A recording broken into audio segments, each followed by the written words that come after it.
choose between this lot. Rooney and Bisman on the outside are being passed now by the Americans. Here comes Warner, though, running really well around the bend with Merritt in 5. Warner just ahead of Merritt, the two big two getting away from Chris Brown. Taylor is left behind. They're almost stride for stride. Warner and Merritt, who is going to win this race? It's so close on the line. Right the way through the line. He had the lead until, well, just a couple of meters before the line. But Merritt, Dick, going to need the photo to separate the two of them. Yes, this race was a photo finish and included Norfolk Real Deal Track Club most famous alum, LaShawn Merritt. But who won this race? Hello, my name is Walt Green, and I will be narrating this film from the first-person point of view, and this is part 7, which will examine Norfolk Real Deal at the turn of the century, including a unique track lead, the track club returning, a sports management company, the year 2003, along with LaShawn Merritt, our most famous alum, and interviews from Kermit Foster, Vincent Pugh, Kelvin Bailey, Yvette Lewis, Wade Williams, Aaron Obama, LaShawn Merritt, and Dwayne Miller. In part 6 you learned, the big news in 1999 was the Atlantic Coast Track Club was going to split into a track league since the club had grown so big.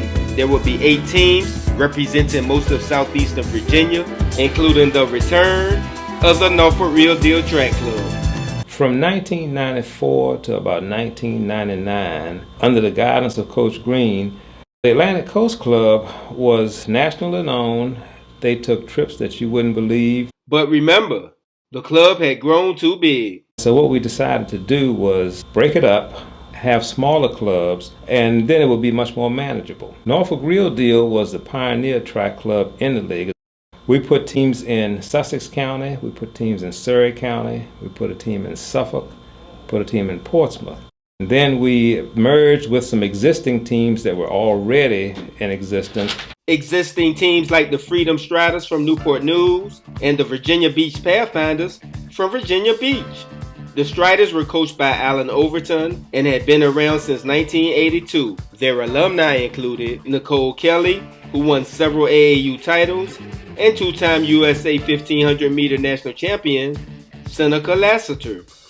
The Pathfinders were led by veteran coach Janice Washington and had an outstanding program, producing many champions, including All-American Lakeisha Dudley. Lastly, Coach Dan Thompson formed the Peninsula Heat, representing the Peninsula to complete the 8 charter members of the league, which started in the year 2000. And that's how we formed the league. We ended up having more clubs in the area so we could service more kids. Vincent Pugh and Greg Roundtree co-founded charter member, the Suffolk Stars Track Club. We started Suffolk Stars from zero. Roundtree and I, we started it. And in our second year, we had over 90 athletes. That was the void that was in Suffolk. Because Suffolk is huge and there's nothing like that going on in Suffolk at all. All the track clubs were in Portsmouth, Norfolk, Virginia Beach, Chesapeake, Newport News, and Hampton, Williamsburg. But that changed thanks to Coach Pugh and Coach Roundtree. And from there, Suffolk is really on the map when it comes to track and field. Years later, a few other track clubs joined the league. They were the Lasers, Dale 5, Virginia Beach Speed, Richmond Comets, Hampton Blazers, Track 757, Speed City Chargers, and Central Virginia Track and Field. The Lasers were based out of Southampton Roads and coached by the legend Les Young, who you met in Part 5B of this film. Their alumni includes Chris Bell, a football and track All-American, and Super Bowl champ Dietrich Wise Jr. Track 757 was based out of Chesapeake and led by Stan Holloway and Keenan Galloway. Their most famous alum is Stan's son, Grant Holloway, the current world record holder in the 60-meter hurdles. Pretty well, here goes Holloway now, moving away further as the tape comes near. There it is, they've got it, 7:29 for Grant Holloway at last. And he is also the reigning world champion in the 110-meter hurdles. That's gone, Grant Holloway comes through the tape. Also, Central Virginia Track and Field, based out of Richmond, Virginia, was led by Anthony Callicutt and Gene Scott, both of whom you met in Part 6. And one of their alum is Britton Wilson, the 2019 400-meter hurdle national champion and USA junior team member. The league was first class all the way, with Kermit being the league president. He selected me to be the commissioner and Vincent Pugh, the administrator. The board of directors consisted of the team coaches. As a matter of fact, Coach Green was commissioner of the league, and he took care of everything. He ran the show for me, but he took it and ran with it just like he always does with everything else. I was definitely looking forward to the challenge of being league commissioner since I was responsible for all the activities of the league. The goal was to be independent, including getting our own certified officials and a timing system. In an effort to gain independence for the league, we needed a lot of certified officials. So what we did, the club paid for people who were interested in becoming officials, and we held a seminar. In 2001, at our certification clinic, we got the Virginia USATF officials chairman, Bill Long, to conduct the clinic and administer the certification test. Dwight Porter, the state USATF youth chairman, and I assisted with the certification process. The clinic was a huge success. And we got 40 or 50 people certified. And when you add in the other 50 to 60 people who we certified later, we helped certify over 100 brand new USATF officials. The Virginia Association and Bill Long won an award for certifying the most new USATF officials in the country that year. Many of these new officials will become the backbone of our league's officiating crew. And we never had any trouble with officials. We didn't have trouble with starters, clerks, and to this day, some of the people are still starting and clerking for the local meets. The league also had several benefits and encouraged each team to have an education program and provided a $1,000 grant to administer the program. Also, the league gave yearly donations to each team prior to the season, along with giving an additional grant to the teams to help offset their Junior Olympic expenses. The ACTL Exchange was a quarterly newsletter that kept the teams informed, along with various updates. Additionally, the league declared a league champion and hosted the Atlantic Coast Invitational, which was open to all teams, including non-league teams. The Atlantic Coast Invitational gave the best awards for any age group meet in the country, including CD players, cameras, customized medals, and courts watches. This meet is still held to this day, with Coach Pugh still being the meet director. Lastly, the league encouraged each team to host a meet, which half of the league teams did. Our meet was the Real Deal Youth Track Classic, which we will examine later. The track league was the only one like this in the country. One thing I like about the league, it was unique across the country. I didn't hear of anybody else having a league for track where you had 8 teams. 2003 was our 4th year, and the league was really progressing. However, one item was still missing to complete our independence: our own timing system. We did one of the Atlantic Coast meets at Darling Stadium in Hampton. And the person that was timing charged us a whole lot of money and then came to us and asked for a bonus during the middle of the meet. I think that's when Kermit decided that whatever I'm going to do, we're going to make this a priority. So in 2005, we started our own timing company. And Coach Pugh was put in charge of what will be known as Atlantic Coast Timing Systems. And this was the objective. Kermit really wanted people to be able to have affordable timing, not what we had to pay before. So it could be affordable to middle schools, to age group teams, to high schools, because our whole objective was to take the stopwatches out of the coach's hand and have automatic timing at every meet in the area. However, and I got to tell you, there was a learning curve involved, and it took us a while to get it rolling. Coach Pugh did this to get it rolling. Training, getting people to know how to use the equipment, getting people that's committed. Which led to this. By 2009, 2010, we were up and running and doing probably 40 or 50 meets per year. And that includes high school, college, and AAU meets. Here is the progression. You know, at first, your staff, everybody's learning. We were just at one place. We only could help one person at a time. Then we got to where we could do two, and then we kind of expanded a little more. We're at the point now where we have like 9 meets at the same time, and I think that's a huge accomplishment. He feels this was his biggest impact. Human resources is where I think has been my biggest impact on it. Getting to know the professionals in the area that were involved in track, that love track and field, that were experienced, and getting them to buy in. The fact that we are a nonprofit organization, you're not going to get rich off of this. But what we're doing for the community and for kids is better than riches. Now, was the objective accomplished? I think we pretty much accomplished that. I concur, and Atlantic Coast Timing is still one of the best timing companies in the country today. We returned in the year 2000, and even though I was appointed commissioner for the new track league, I was still the president of Norfolk Real Deal, and the first thing I did was promote Dwayne Miller to head coach. Charter member Tanya Williams, who you met in part 3 of this film, was the assistant coach. Dwayne had been with the club from the beginning, and as you know from previous parts of this film, he is a great coach. Now, let's meet Coach Dwayne Miller.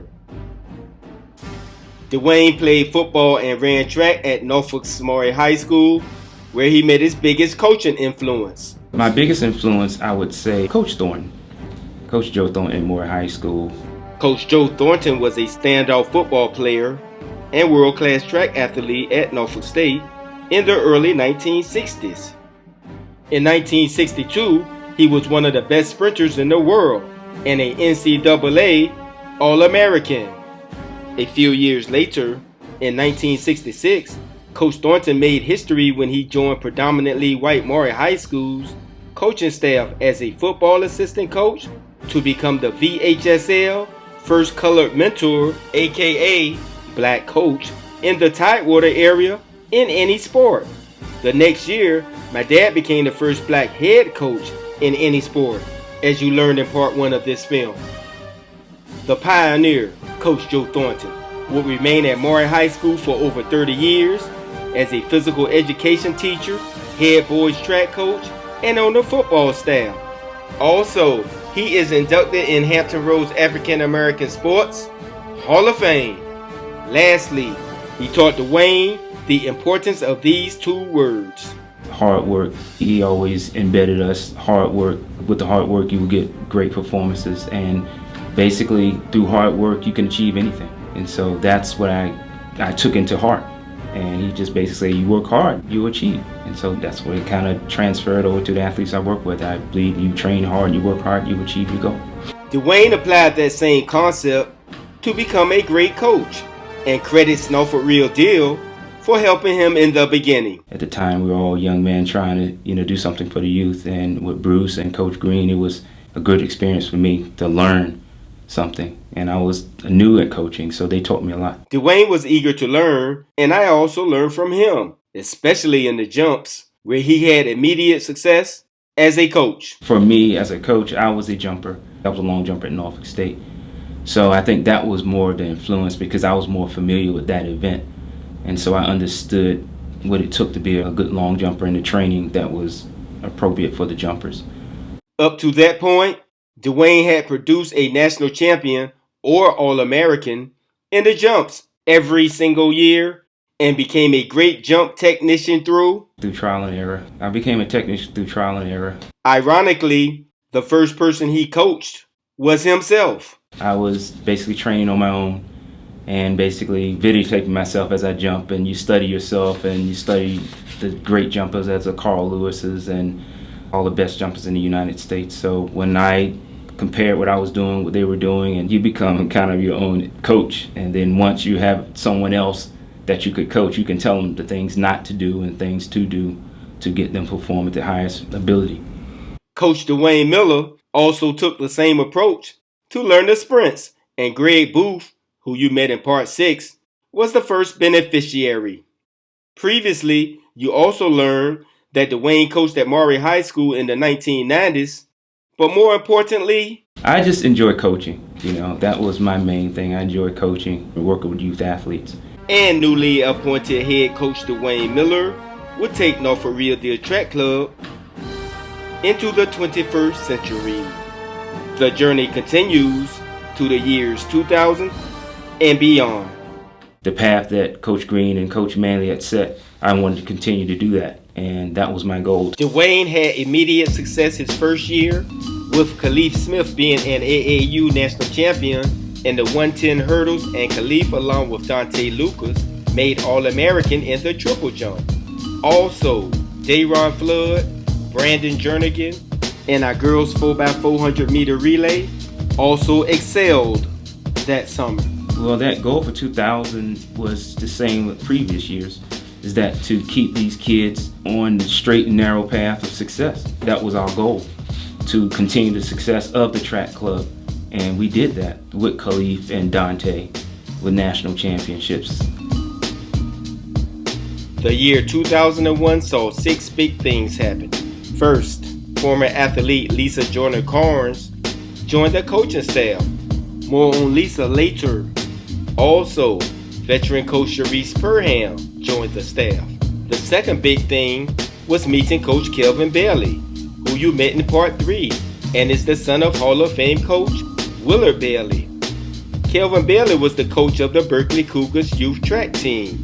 The Berkeley area is located on the south side of Norfolk, and Norfolk's current mayor, Kenneth Cooper Alexander, the city's first black mayor, is from the Berkeley area.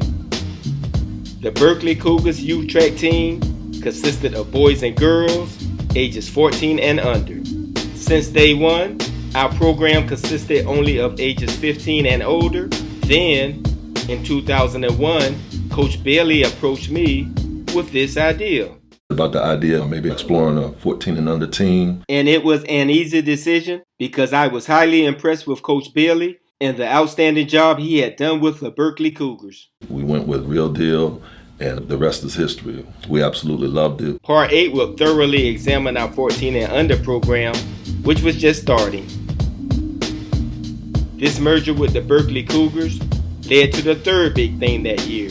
We finished second at the Atlantic Coast Track League Championship. Coach Bailey's group scored lots of points in the younger age groups to boost our point total. The fact that we were able to enhance the program and bring something to the table, I was very excited about that. Fourth was a good showing at the AAU Junior Olympics, which was being held in our hometown. Triple jumper Alonzo Moore joined Dwayne's exclusive jump club by becoming an AAU national champion. Other highlights included Amy Seward's runner-up finish in the triple jump and Dwight Porter's runner-up finish in the 110 hurdles, along with having 7 All-Americans. Fifth big thing, Coach Dan Thompson agreed to merge his Peninsula Heat with us starting the next year, 2002. Lastly, 2 club alum Janine Jones and Dante Lucas made the USA Junior National Team. Janine in the 800 meters and Dante in the 400 meters, where he was a teammate of the ageless Justin Gatlin, then age 19. In the following year, 2002, we won our first Atlantic Coast League championship. Also, we had 2 national champions, Yvette Lewis in the triple jump and Keith Moffitt in the high jump. Both would later make the USA Junior National Team, and both were Newport News natives who came from our merger with the Peninsula Heat. Coach Dan Thompson, aka Coach T, was a legendary coach at Newport News, Minchfield High School, having coached many state and national champions. He also coached for Atlantic Coast and did an outstanding job as the Peninsula coordinator. Also in 2002, Brandon Miles, who founded Milestat.com, competed in one meet with us and won the state USATF 5,000 meter title. Yvette was now a rising high school senior and had started track 3 years earlier when I was in PE class, and Miss Jackson was a PE coach at Denby High School, and she saw me running, so she told Coach Jackson, like, you need to go check this girl out, she can run. So I was going to wait until like my sophomore year to run track because I was scared to come out. And Coach Jackson said, you need to come try out for track and field. So I went and tried out for track and field, and he liked what I did, and after that, I just been doing that. Been doing it is an understatement because Yvette did it all. I started off sprinting at first, and then I seen someone do the triple jump. I said, I want to try that. So Jackson was like, no. I said, no, let me try it. So I think the first time I did the triple jump, I jumped like 35 feet. And Coach Jackson was like, oh no, you're going to triple jump. Then I seen the hurdles. I said, I'm going to try the hurdles too. Tried the hurdles, started getting good at it. Yvette excelled at every event she tried. I ended up doing a lot of events.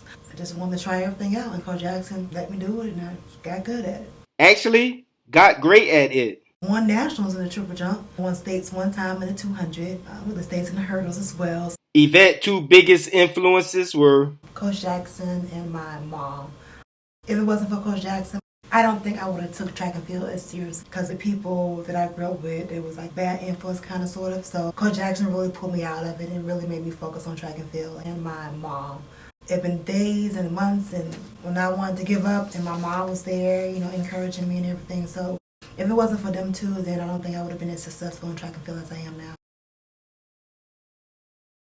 Also during this period, we, Norfolk Real Deal, branched out into two other areas, sports management and a speed development camp. I was an IAAF authorized track agent certified to represent professional track athletes from Jamaica and the United States. 3 of my clients were Jamaica's triple jumper, Trisha T.K. Smith, United States sprinters Mickey Grimes, and Rachel Boone Smith.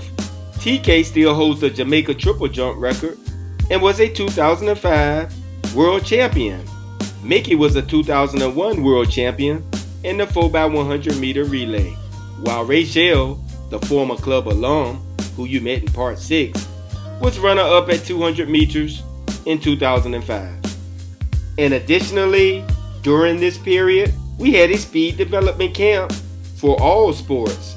This was the idea of the track genius, Wade Williams, who started the country's first such camp. I saw kind of a market there for that, teaching them to run faster and giving them the kind of work they need to run faster. It's not just for track athletes, it's for athletes in other sports, soccer, football, that we could get these kids, that they would come to us like a speed development camp rather than just like a soccer camp and that sort of thing. So he turned the idea into reality. I was only at Clemson 3 years, but I had that camp the last 2 years.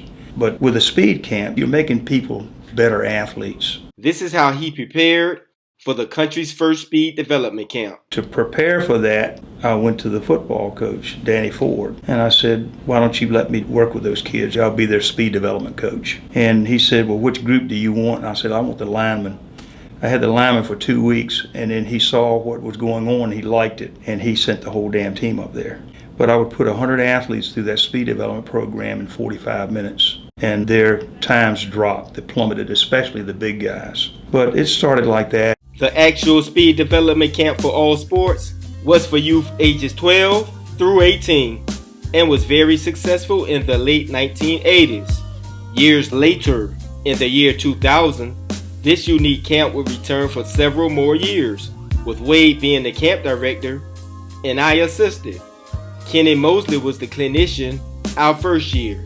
Also on the staff was Ernie Jones, a certified personal trainer who was the former strength and conditioning coach at Virginia Tech, where he also played. Our club coaches also assisted, and the clinicians varied over the years. This is what our campers learned at our speed development camp for all sports. The speed development program, it's fast, it's efficient, and it's based on the English circuit training system, where they'll do an exercise and they'll jog 50 meters, do another one, jog 50 meters, do another one, and then run a set of like 4 or 5 sprints at the end of each set. However, we modified the sprints at the end of each set for the camp and emphasized that each exercise was being done correctly. Our daily schedule consisted of 4 parts. First, we started each day in the gym, and Coach Williams explained each new exercise in the circuit, while Kenny demonstrated each exercise in that circuit. Next, we went outside and the campers did 2 sets of the circuit learned that day. The third part consisted of some speed games or special activity like surgical tubing resistance training. The final part was held inside, where I led a motivation discussion to end each day. The campers also received daily handouts. We recorded their running style, and each camper received an individual evaluation along with a VCR or disc showing everything they learned in camp. Also, they received a speed development manual, which was very thorough, and included a year-round training cycle tailored to their sport. We encouraged them to keep in contact with us throughout the year, which some people did. Lastly, of course they got a camp t-shirt, but the thing we were most proud of was most campers improved and said they had fun. Having fun was definitely at the top because this camp was also very challenging.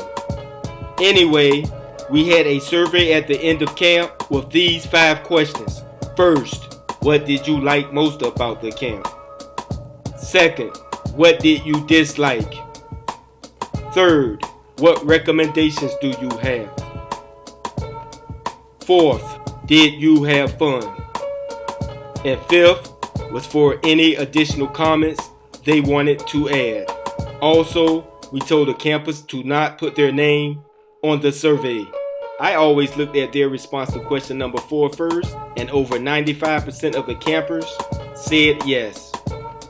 Finally, we also had mini camps and satellite team camps in the area.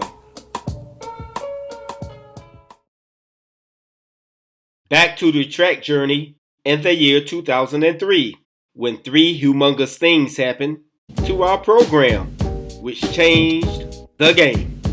First, we hosted our first meet, the Real Deal Youth Track Classic, which eventually evolved into one of the biggest one-day high school meets in the country. This meet was held for 17 consecutive years until the 2020 pandemic caused the 18th annual to be canceled. Second was a very good team led by future Olympic gold medalist LaShawn Merritt on our boys team, and defending national champion Yvette Lewis was back to lead our girls team. Additionally, future gold medalist Francina McCorry competed in 2 meets with us that summer. The team defended their title and were league champions again. Also, Yvette defended her national title in the triple jump. Yvette had just finished a sensational high school career with several major individual titles. She transferred to Menchville High School her senior season and led them to the 2003 State Indoor Championship. So I remember I did the long jump, high jump, triple jump, the hurdles, 300. I think I did the 60, I did something. And 300 was the last event. I was so tired. I cried. But I scored 48 points by myself. And the second team as a whole scored 47 points. To win championship as a team, that's what I was shooting for, and that's what we did. So. And Coach T added another state title to his resume. The 2003 Norfolk Real Deal boys team was special, and I called them the team that changed the game because it was a team full of champions. Chance to see some future stars in action. This is the high school boys 4x1. Deep Creek High School was going to the Penn Relays, I never forget about it, for the 4x1 relay. And so to see them, I had a front row seat to see them right there. And Jamaican schools have won this event 18 times in the last 25 years. But Deep Creek in lane 9 had other plans. Now the back straight away in the second exchange. Keyshawn Jones will hand to the anchor Travis Stallings there. Deep Creek of Virginia in the black on the left of the screen. That is surprising everyone. And Deep Creek running in lane 9 and getting the victory. There's the celebration. To see them win the Penn Relays title was amazing because you're running against the Jamaicans, the Bahamians, some of the best talent in the world. I've been to Penn Relays, I've covered it for at least 10, 15 years. That's probably one of the most exciting times I had seeing Deep Creek win that race. 2 of their runners, Travis Stallings and John Hyman, also ran with us that summer, and they brought plenty of swagger, which was good. And I mean swagger in a good way, meaning confidence, not arrogance. Also that summer, Troy Wilkerson, a club veteran, was back. Terrence T-Bird Burton, a newly minted All-American, also joined the club that summer. Additionally, two standouts, the Boone brothers, Dennis and Richard, competed with us that summer. Their father, Dennis Sr., was a world-class sprinter and competed for the Nike Atlantic Coast team in the 1980s. Last but not least was LaShawn Merritt, a rising high school senior from Portsmouth Wilson High School. You know what? Ever since I was a kid, my grandfather used to call me Star. So I think he set the tone right there. I was destined to be something. But where would destiny take him? I can remember elementary school wanting to race my older brother friends, and I knew I had something because I played all kinds of sports. Played baseball, football, basketball, and I was always the fastest. I didn't know about the sport of track and field at the time.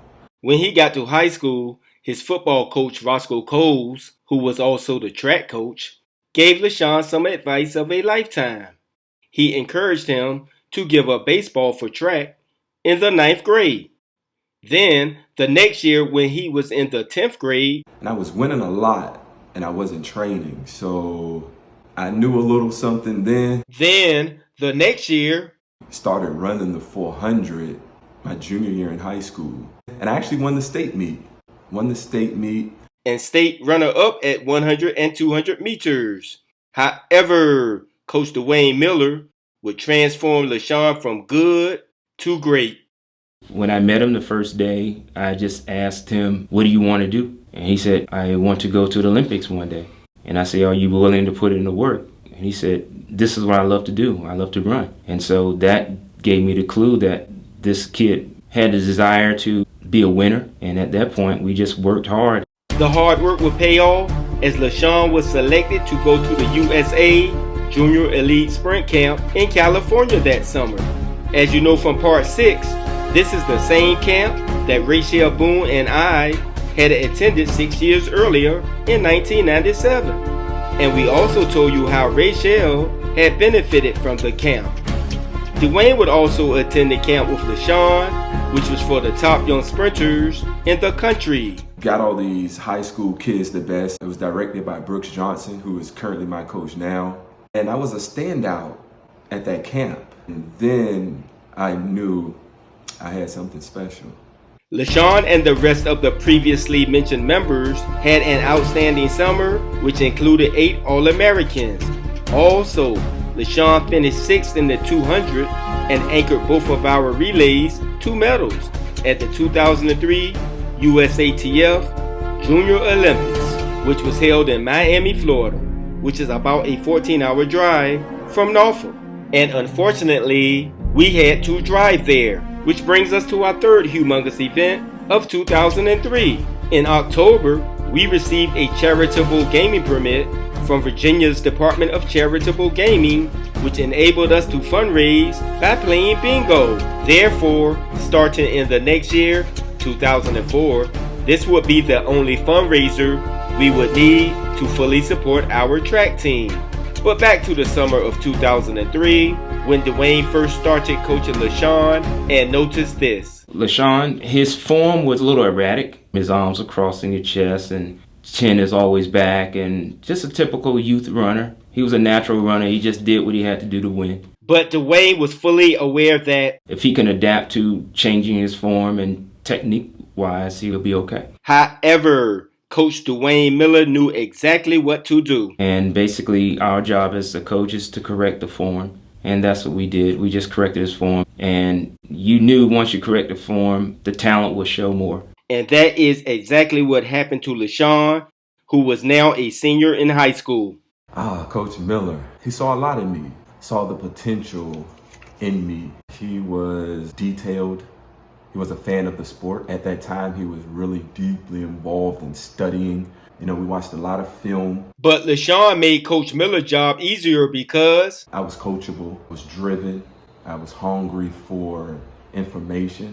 Prior to his senior year, Coach Miller told him, He told me I could be 100, 200, and 400 champion. And LaShawn was very confident because When I got with him, he really developed me and gave me a coach's eye.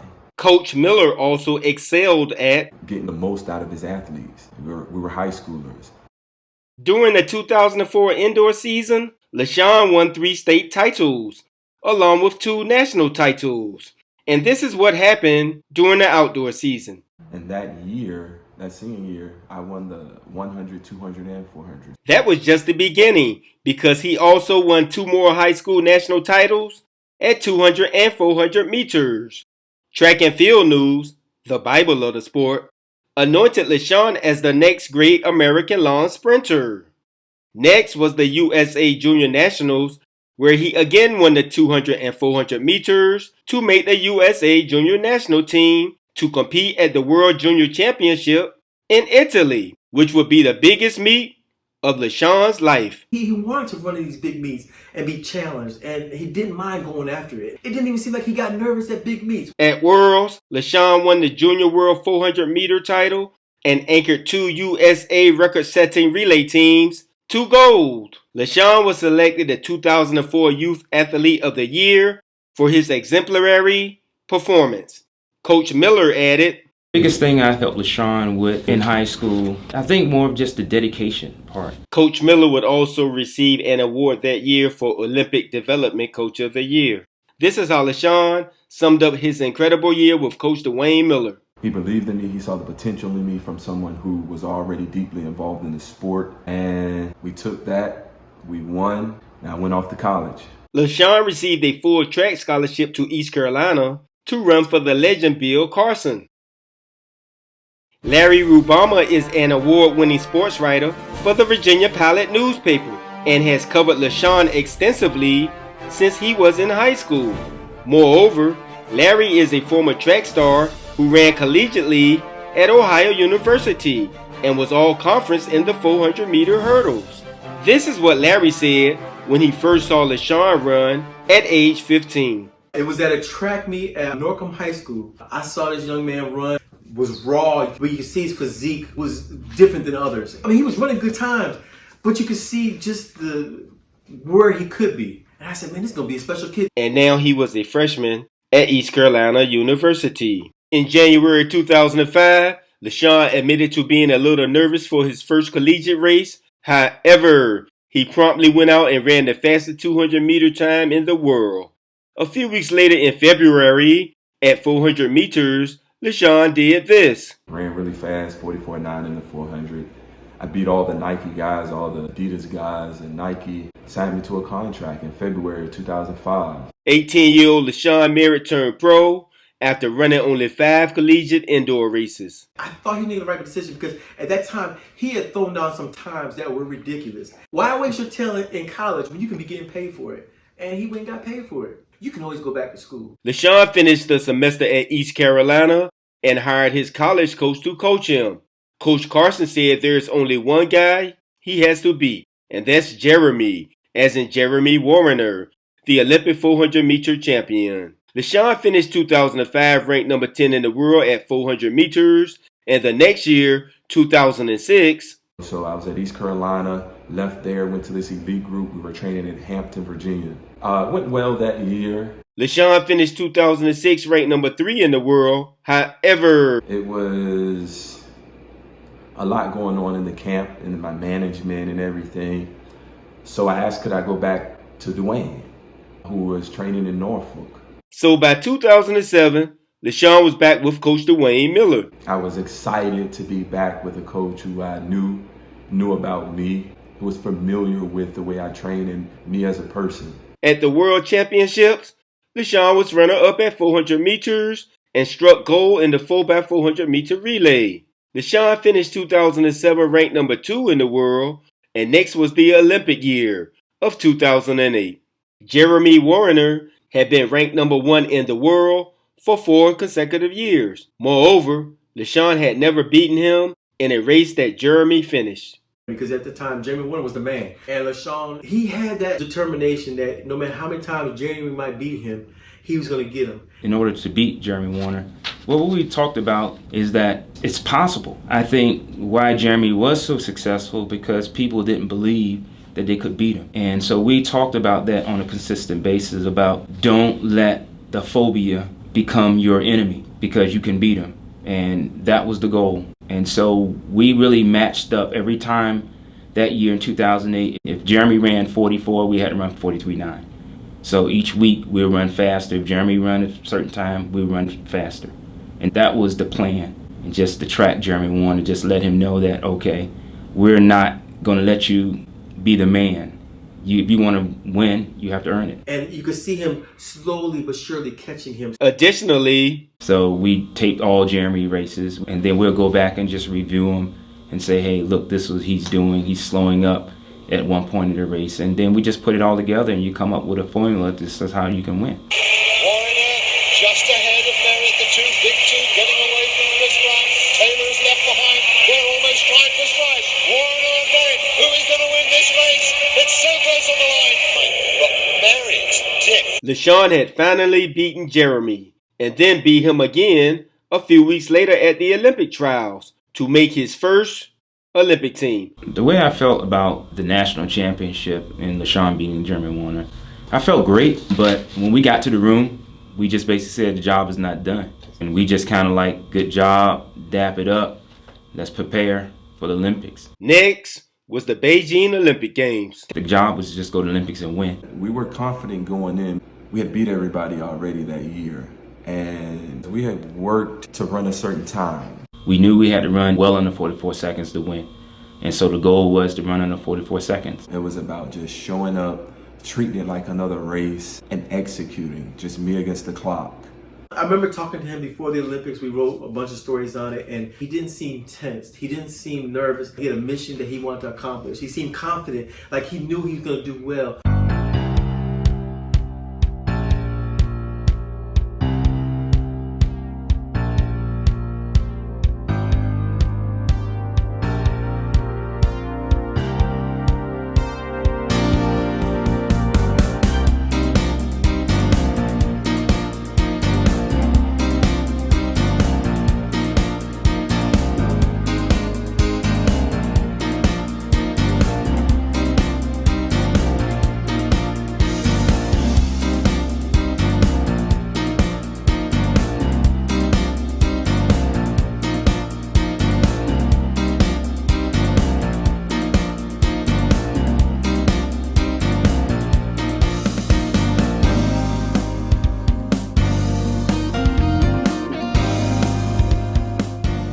And I won by a large margin, but we were confident going in because we wanted to run like 43.5, and that was the goal, to run 43.5, and he ran 43.7, but he won, so we were satisfied with the victory. that was the time where I really arrived as a 400-meter professional athlete. You know, it was nothing bigger than Olympic Games. The next thing was world record.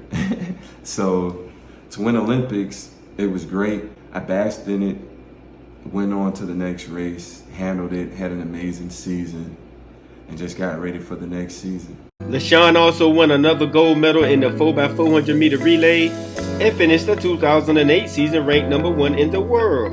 But more importantly, he was now an Olympic champion. LaShawn is currently training for the Tokyo Games coming this summer, while Dwayne is the Malaysia national team coach. Part 8 is coming this August.